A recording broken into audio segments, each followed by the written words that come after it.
Gears of War Annihilation, Part 3, Remembrance.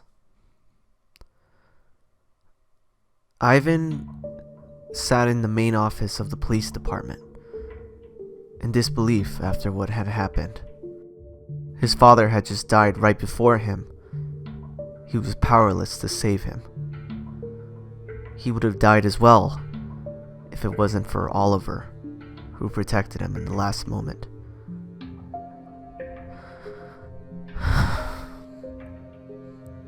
I'm sorry, Dad. I really wanted to help you. Ivan looked in the middle of the office where they had his father laid down and covered on a stretcher. Ivan walked up to his dead father and placed his hand on his father's chest. The white sheet prevented him from seeing his father's body, but he still felt connected to him. Dad, I'm sorry I failed you. I couldn't protect the kids. I couldn't protect Mom. And now you're gone. I'm pathetic. I don't deserve to be here. I wish I died too, so I can be with all of you again. Ivan stared at his father's body in silence until he felt a hand land on his shoulder.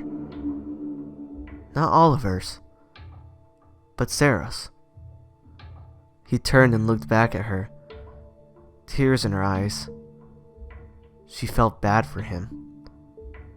She could feel his pain in his voice and wished she could do something to help. Look, Ivan, she started. Your father wouldn't want you to die. He'd want you to live. Don't make their deaths meaningless. Make it mean something. Ivan stared back at Sarah and responded with, "Thank you. You're right." You know what I like about you, Ivan? She continued. From the moment I met you, I felt comfortable with you. You seem to have this type of energy that shows that you never give up. Even now, I don't truly believe you want to die. Do you? Ivan stared back at her and just gave her a simple smile, but offered no response. They looked out the window into the main streets in front of the police department, where they could see that a lot of the COG soldiers, including Oliver, was out there protecting the area. There was a few instances when these things appeared and approached the police department, but Oliver was relentless. He picked them off really quickly, and even fought some of them hand to hand up close. Nothing could stop the man, and all the other COG soldiers seemed to have a lot of confidence when he was around. He kept the police station safe, and they felt like they were going to be safe as long as he was there. The ground started to shake again, and about 6 more of those things came out of the ground. Sarah, with almost too much excitement in her voice, simply stated, "Hey, look, Ivan. More entertainment." They stared out the police department's main window as they could see Oliver taking action immediately, hitting cover and yelling at everyone else to do the same. While he may act like a child, and sound like one even, his battle tactics were unmatched, and ever since he arrived at the police department and saved Ivan, he's kept the COG soldiers' deaths at a minimum. You want to know something crazy, Sarah? Ivan asked. What? She responded. Oliver is an Onyx guard. What? No way! I'm not kidding. He told me so after he saved my life. He just randomly mentioned it and stated that he was on the way to protect the chairman. But he lost his way when these things appeared. And now he's just trying to protect everyone he can. He's a good kid. He sounds like he's about our age, but yet he's an Onyx guard already. I don't even know how that works. They sat there and discussed how amazed they were with Oliver Carmine as they saw him put in the work in the field. Those things stood no chance.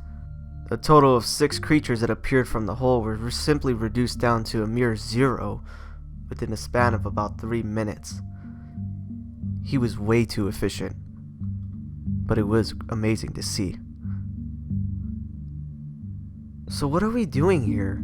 Sarah asked. "I don't know," Ivan responded. "We just need to get out of here." Oliver told me that they're actually getting air support to save us. A few hours had passed after their discussion, and they just simply waited in the main office of the police department until they heard ravens. They could hear the chutter of their propellers in the sky. They knew they were close. Ivan stood up, ready to go, until he noticed something in the sky. Something had been following the raven. He couldn't make it out. It was small, but it almost felt like it was swimming in the sky. It looked like a ball covered in armor with tentacles sticking out its back. It left long stretches of black smoke as it flew in the sky. Out of nowhere, it just locked onto the raven and flew directly into it, causing it to turn ablaze.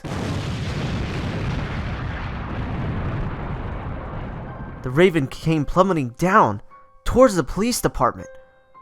The last thing Ivan saw was the front end of the raven crashing directly into the police department.